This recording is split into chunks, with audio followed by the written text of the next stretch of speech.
Today, we're going to explore one of the most powerful ideas ever created for understanding who we are, the Apollinian and the Dionysian.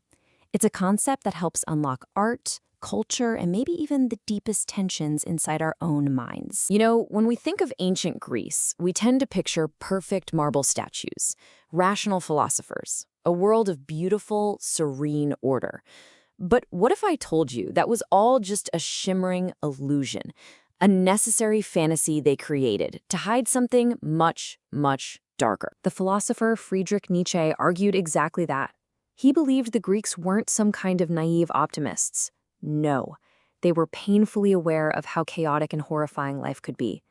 So their radiant gods, their whole world of Olympus, that wasn't a reflection of how things were. It was a shield against it. A beautiful dream they absolutely needed just to make a terrifying existence bearable. And this idea leads us right into what Nietzsche called the Great Greek Illusion. He saw something that for centuries pretty much everyone else had missed. He identified this fundamental conflict, a sort of war between two primal impulses that didn't just define their art, but their entire soul. And these weren't just artistic styles.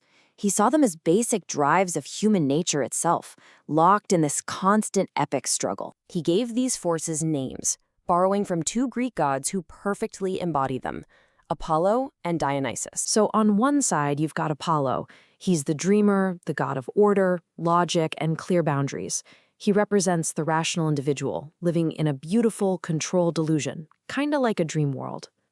And on the other side, that's Dionysus.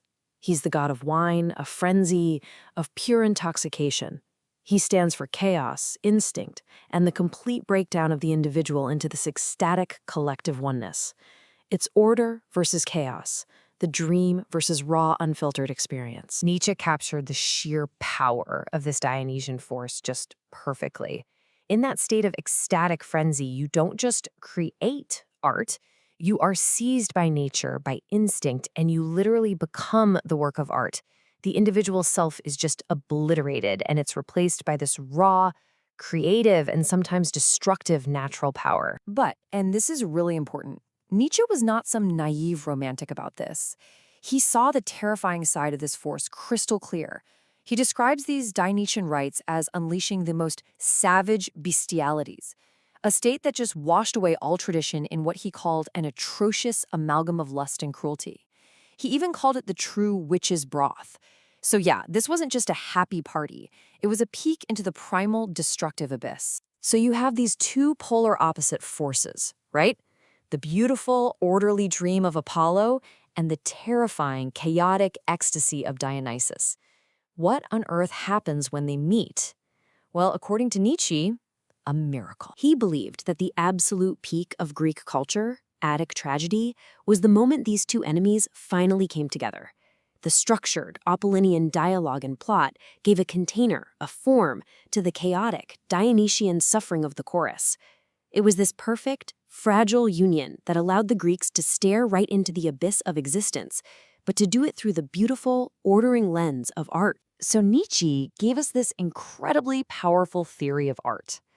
But later thinkers, and maybe most famously the psychologist Carl Jung, they started to ask a pretty crucial question. Was this really just about aesthetics? Or was there something much, much deeper going on here? Jung came up with what he called the compensatory rule. And his idea was this. A society's official values, its religion, its morals, they don't actually tell you what that society is. They tell you what it lacks. It's this huge culture-wide psychological balancing act. If a culture is secretly chaotic and brutal, its official religion will be all about order and peace to compensate. And Jung used a pretty stark example to make his point. He noted how a civilization that professed a religion of universal love managed to preside over World War I, the most savage slaughter in history up to that point. The stated value system was clearly compensating for a dark, violent reality bubbling just beneath the surface. So applying this idea back to Nietzsche, Jung basically argued that Nietzsche, because he was an artist, got stuck in aesthetics.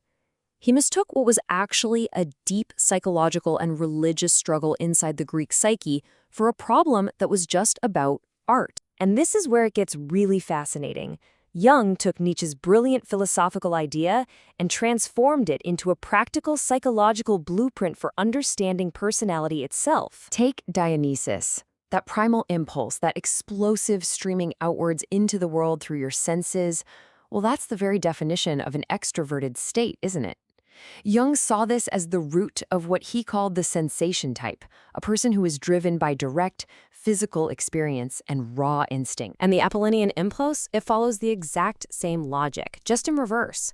That turn inwards to contemplate a private dream world of forms and ideas, that's a fundamentally introverted act.